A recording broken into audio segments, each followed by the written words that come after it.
So hi! Welcome and welcome back to my YouTube channel, and for today's tutorial, ituturo ko sa inyo kung paano nga ba mag-dark mode sa ating Yahoo Mail app.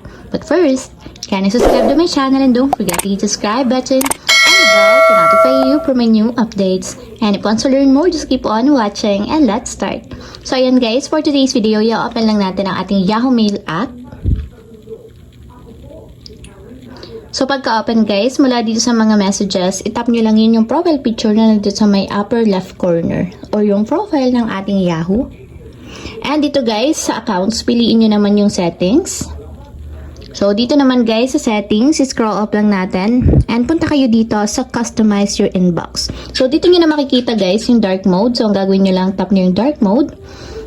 And para maging dark mode yung team natin dito sa Yahoo Mail app, piliin nyo lang or enable nyo yung dark mode katulad nito. So dapat naka-blue yung circle sa right side niya para ma-enable. So ayan guys, ganyan yung maging itsura niya kapag naka-dark mode yung ating Yahoo Mail app. So ayun lang guys, ganun lang kasimple kung paano nga ba mag-dark mode sa ating Yahoo Mail app.